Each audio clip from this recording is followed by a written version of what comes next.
Allez, on va maintenant partir en week-end dans une ville qui va vous ramener à une époque où les start-up et les machines n'existaient pas. Amiens a été construite à la force des bras, avec d'abord sa gigantesque cathédrale, avec ensuite ses célèbres ortillonnages creusés par l'homme. Reportage Sébastien Ambert et Thierry Chartier.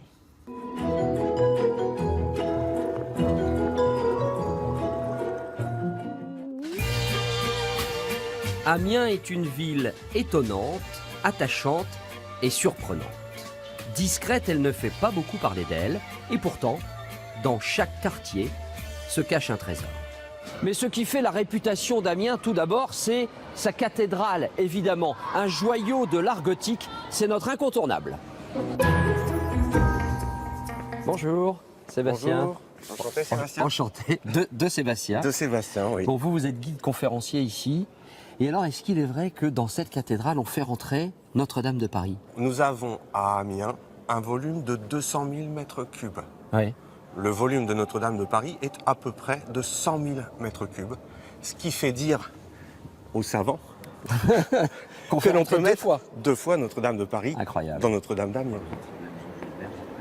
Ici et là, vous avez des fenêtres, des grandes baies Oui. qui ouvrent cette cathédrale sur le ciel, Oui. qui la baignent de lumière et qui lui donnent une certaine légèreté. Parce qu'il n'y a pas de mur, il y a des piliers, mais il n'y a pas de mur. Ah, c'est ça. Donc Il n'y a c'est pas de mur. évidé. Oui. Et donc on est à l'intérieur, mais on est toujours en contact avec l'extérieur. La cathédrale d'Amiens s'élève à 43 mètres de hauteur. Elle est longue de 145 mètres. Elle fut au Moyen-Âge la plus vaste cathédrale d'Europe. On la visite gratuitement aujourd'hui, en accès libre ou avec un guide pour une visite privée mais payante. La pierre blanche, en calcaire, semble être comme de la dentelle, légère.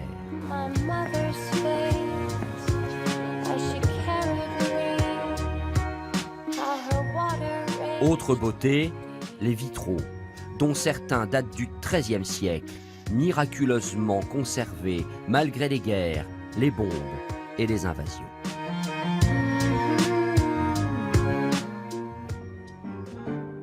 Mais la personnalité la plus célèbre d'Amiens est sans conteste Jules Verne.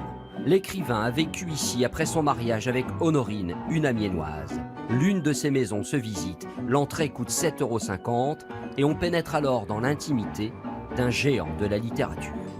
Bonjour Monsieur Simoquet. Bonjour. Merci de nous accueillir chez Jules Verne. Oui, tout à fait. On est vraiment chez lui là, c'est On ça? est vraiment chez lui. Il a vécu ici de 1882-1900. À l'époque où il arrive dans cette maison, il a écrit ses plus grands romans, tout moins les romans les plus populaires, comme Michel Strogoff, Le Tour du monde en 80 jours, 20 milieux sous les mers.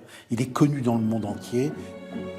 Tout se visite, la salle à manger, le salon, mais aussi et surtout la petite pièce dans laquelle Jules Verne écrivait tous les jours. Donc 5 heures du matin, Jules Verne, tous les matins, se lève, vient s'installer ici, face à la fenêtre, et il écrit. Il écrit. Jules Verne est aujourd'hui encore l'écrivain français le plus traduit dans le monde. À Amiens, la gastronomie est aussi très riche. Dans ce restaurant hors d'âge, on y mange la célèbre ficelle picarde, une crêpe au jambon avec des champignons et de la crème fraîche. Et en dessert, un macaron, évidemment. Le tout pour 20 €. Avec un soleil aussi généreux, se promener dans la ville est un délice. On peut y boire un verre ou faire du shopping. À Amiens, on se retrouve très vite au bord de l'eau, au bord de la Somme par exemple. Et plutôt que d'aller dormir à l'hôtel, on peut dormir dans des cabanes. C'est beaucoup plus bucolique. Laure Matan, c'est notre bon plan. Bonjour Laure. Bonjour Sébastien. Vous allez bien? Mais ça va très bien. Bon, je suis content d'être chez vous. Alors, on dort dans une cabane, c'est ça? C'est ça. Bon, parfait. Vous m'emmenez? On y va.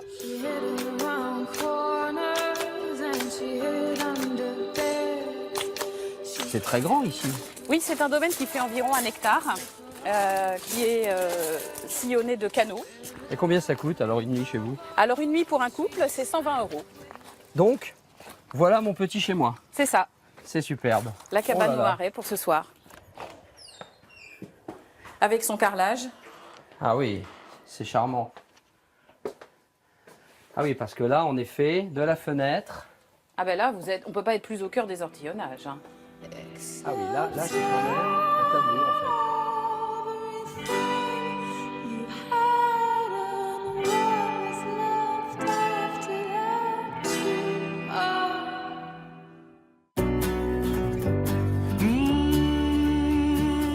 Les cabanes de l'Or se situent au cœur des ortillonnages, un dédale de canaux et de fossés baptisé Rieux que l'on peut découvrir assis dans le fond d'une barque avec un guide, le tout pour 6 €. Et les ortillonnages se trouvent juste à côté de la cathédrale et du centre. On a coutume de dire qu'on est ici en plein centre-ville. Tout ici est artificiel. Les canaux ont été creusés par la main de l'homme, les terrains ont été formés par la main de l'homme. Et ça donc dans le but de faire pousser des légumes. Les ortillonnages s'étalent sur 300 hectares bordés de jardins fleuris ou de terrains en friche. Juste à côté, le quartier Saint-Leu, lui aussi baigné par les eaux de la Somme. À 2 pas, un théâtre de marionnettes chez Cabotan. C'est notre rendez-vous insolite.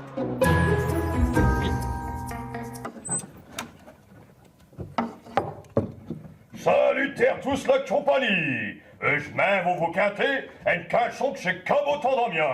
Voici La Fleur, la marionnette emblématique de la Picardie, puisque ce valet en bois parle picard, et ce depuis 200 ans. Tu peux nous faire entendre un peu cette langue? Ben, Mnedvige par exemple.